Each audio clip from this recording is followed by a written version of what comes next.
Ah, ẹ̀yin tèmi, ó ti ṣẹlẹ̀ o. Ẹ súnmọ́ bí ẹ wá gbọ́ o. Nígbà wo sígbà wo gan ni actor Akin Ọláìyá tó ṣe ìgbéyàwó tí àwọn èèyàn bẹ̀rẹ̀ sí ní pariwo rẹ̀ lọ́tùn lósì wípé ó fi ìyàwó rẹ̀ kalẹ̀ ṣe ló lọ ta mọ́ ọmọ Haúsá tó lọ fẹ́ ẹ̀yin tèmi. Nígbà tí ọ̀rọ̀ náà ṣẹlẹ̀, ṣé là ń gbọ́ lọ́tùn lósì wípé Akin Ọláìyá ó lóun ti rólólùfẹ́ òun, ó lóun ti rẹ́ni tí ó gbọ́rọ̀ sóun lẹ́nu.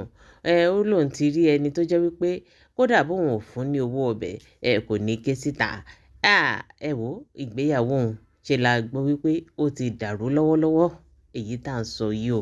Bẹ́ẹ̀ ni ìyàwó rẹ̀ tuntun èyí tó ṣẹ̀ fẹ́ náà ni tí a mọ orúkọ rẹ̀ sí Nafisat Final Ahmad. Òun la gbọ́ wípé o ìgbéyàwó náà ó ti túká. Ìgbéyàwó tí ò tí ì pé ọdún kan. Oṣù yìí ó ní ìgbéyàwó àwọn méjèèjì tí ó pé ọdún kan. Ẹ̀yin tèmi, ṣé là ń retí tà ń remú pé ṣé ló yẹ kó ti fìwé pè wá wípé ká wá bá wọn kó mọ, ká wá bá wọn jọkà, ká wá bá wọn jamala. Àṣé nǹkan ti bàjẹ́, àṣé nǹkan ti dàrú. Àṣé ìyàwó Akin Ọláìyá ìyẹn Nafisat ó ti kẹ́rù rẹ̀, ó ti padà sílé àwọn òbí rẹ̀ o. Kí ló dé, kí ló ṣẹlẹ̀ gangan? Eléyìí wá túmọ̀ sí wípé dájúdájú actor Akin Ọláìyá ó ní lọ́wọ́ bẹ́ẹ̀ ni gẹ́gẹ́ bí tí àwọn èèyàn ń sọ káàkiri. Nígbà tá a ṣèwádìí kí ló ṣẹlẹ̀ láàrin Akin Ọláìyá àti ìyàwó rẹ̀ Nafisat yìí tí ọmọbìnrin yìí tó fi ṣàdédé tó kẹ́rù kúrò ní ilé ọkọ. Àní tẹ́ ẹ̀ bá gbàgbé ní ọjọ́ ìgbéyàwó wọn, ẹ rí wípé ṣe ni ọmọdébìnrin yìí tó lejú kókóókó àbí bí ẹni tí wọ́n ṣẹ̀ lò nílùú bàrà kó tó di wípé wọ́n gbá sọ́sẹ̀ lọ́rùn wípé ó yá bọ́ sójú agbo kó lọ jó. Ṣé ló fojú ro kó tiẹ̀ wá jó gan túláàsì òun ni wọ́n fi ń fa ọmọbìnrin yìí kó jó ní ọjọ́ ìgbéyàwó. Kódà bí ọkọ bó ṣe ń dìmọ́ tí ń ṣe gbogbo ẹ̀ tó ọmọbìnrin yìí kò dárayá o. Ṣé làwọn èèyàn ń bi Akin Ọláìyá wípé ṣé kìí ṣe wípé ọwọ́ ti ba ọmọ yìí, ṣé kìí ṣe pé ó ti nà nílùú bàrà kó tó di wípé ó fi agídí, ó fi túláàsì, ó fi wọ́ ọmọ náà sí ìta.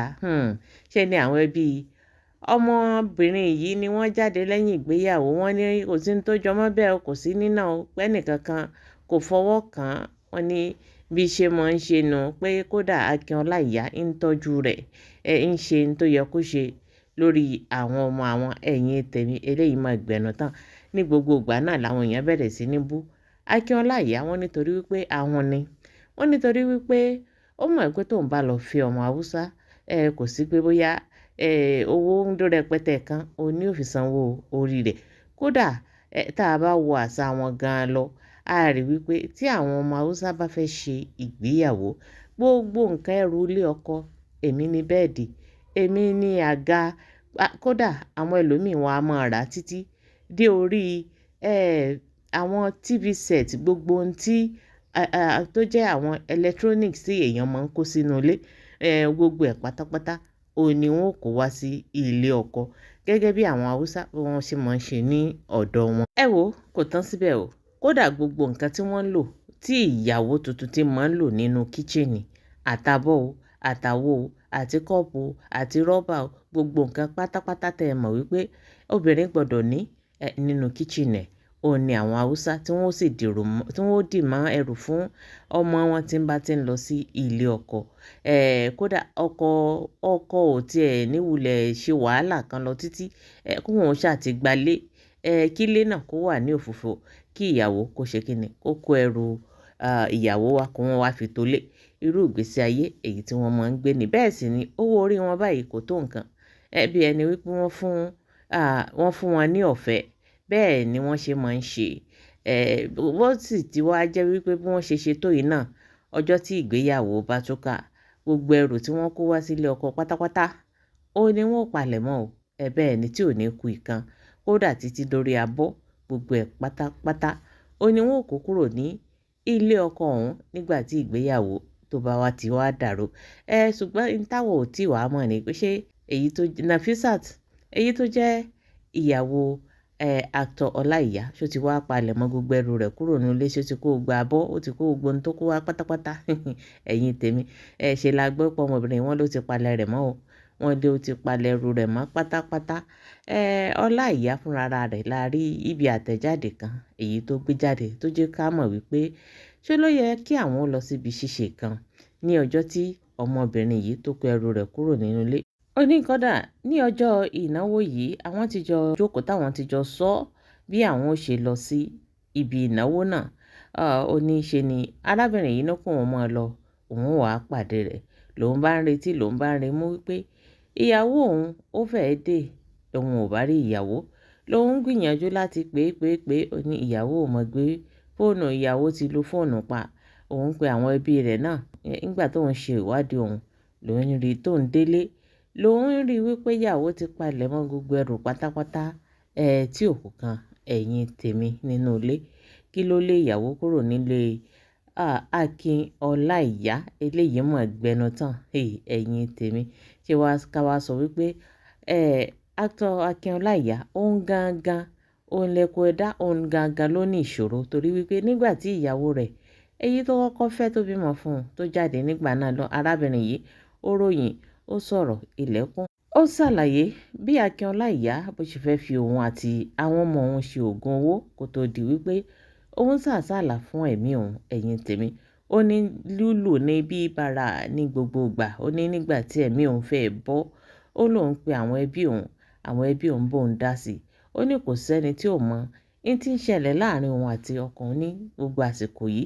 Ó ní ṣùgbọ́n kàkà kí Akin Ọláìyá kó tọwọ́ ìbàjẹ́ ìbọlẹ̀, ó ní ṣe ló ń le koko sí. Ó ní ṣùgbọ́n nígbà tóun rí wípé ṣe ló fẹ́ forí òun àti àwọn ọmọ ló fẹ́ fi gún ọṣẹ, lòun bá sàsálà fún ẹ̀mí òun. Ó tó di wípé òun sàsálà fẹ́mi òun gan-an. Akin Ọláìyá òun ti ń rí wípé ṣe ló ń sánlé, kò fẹ́ wá nílé, kò fẹ́ wá sílé mọ́. Òun ti ń gbọ́ fìrìfìrì wípé ó ti fẹ́ ìyàwó mi síta. Ọ̀rọ̀ òun wá dàbí ẹyẹ tó fẹ́ fò tó wá ṣe kíni tó rẹ́ni sọ òkúta lù. Ẹ̀yin tèmi, eléyìí mọ̀ gbẹnu tán. Gẹ́gẹ́ bí nǹkan tí a gbọ́ wípé Akin Ọláìyá èyí tó gbé jáde tó kọ ní èdè Gẹ̀ẹ́sì láti fi jẹ́ kí àwọn èèyàn mọ̀ wípé ìgbéyàwó òun ó ti túká. Ó kọ ní èdè Gẹ̀ẹ́sì. Ó ní "Hi, Mr. Ọláìyá Ganiyu Akinyemi hereby formally declare the dissolution of my marriage to Mrs. Nafisat Finar Ahmad, which was solemnized on Sunday, 29th June 2025 at the Central Mosque, Sabo, Mokola, Ibadan, between the families of Mr. and Mrs. Ọláìyá and Mr. and Mrs. Ahmad." Bàbá ìyẹn ara ó tẹ̀síwájú. Only few months after our wedding, we were both expected to attend an event together in Lagos. However, she informed me that she was no longer interested in going for the event. Before I returned home, she had already packed all her belongings and left the matrimonial home without prior notice. After she left, I made several attempts to reach out to her personally, and also went to the house of members of her family in order to resolve the situation peacefully and restore the marriage. Despite all efforts made, she repeatedly stated that she was no longer interested in continuing the marriage. Based on her decision and continuous refusal to return or reconcile, I hereby declare that Nafisat Finar Ahmad is no longer my wife henceforth, and the marriage relationship between us is hereby considered dissolved from my hand. Ẹ̀yin tèmi, abẹ́rẹ́ báyìí ọ̀rọ̀ lẹ́gbọ́ yìí o lẹ́nu actor Ọláìyá. Ṣé wàá ká wá sọ wípé nǹkan kékeré tó ṣẹlẹ̀ láàrin wọn yìí òun ló fà á tí ìyàwó tó fi kó ẹrù rẹ̀ kúrò nínú ilé?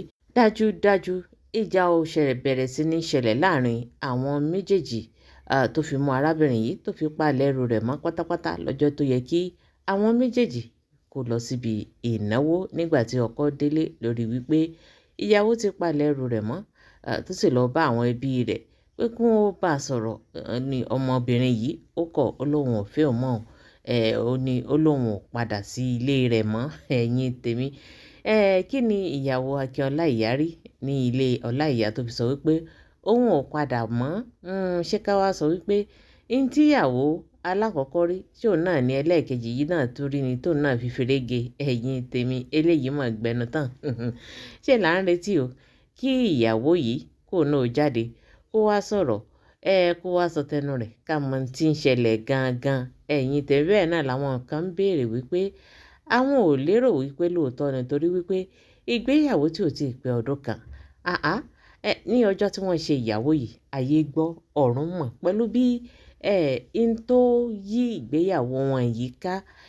Tíjà bá tiẹ̀ fẹ́ wá wáyé nírú ìgbéyàwó báyìí ṣe ló yẹ kí Akin Ọláìyá kó wọ́ ọ̀nà láti pa ọ̀nà ọ̀rọ̀ náà ni torí wípé àwọn èèyàn ó bẹ̀rẹ̀ sí ní kà sí lọ́rùn ṣùgbọ́n o ṣe ló dàbí ẹni wípé wọ́n ti wá ọ̀nà láti parí ọ̀rọ̀ yìí. Ọ̀rọ̀ náà wọn ò rí parí, ẹbí ti dá sí, ọ̀rẹ́ ti dá sí, wọn ò rí parí rárá. Ṣé ni ìyàwó yìí ó fárígá ó lóun ò padà sọ́dọ̀ Akin Ọláìyá ẹ̀yin tèmi eléyìí mọ̀ gbẹnu tán. Ọ̀rọ̀ lẹ́rí yìí kí ni tẹ́yin náà rò lórí ọ̀rọ̀ tó wà nílẹ̀ yìí? Gbogbo ìdáhùn yín ẹ fi sí orí comment section. Ẹ jẹ́ ká jọ sọ, ẹ jẹ́ ká jọjọ bá a ṣe wọ́n ṣe ní orí ètò wa yìí. Abẹ́ẹ̀ rí wípé nǹkan ń bẹ.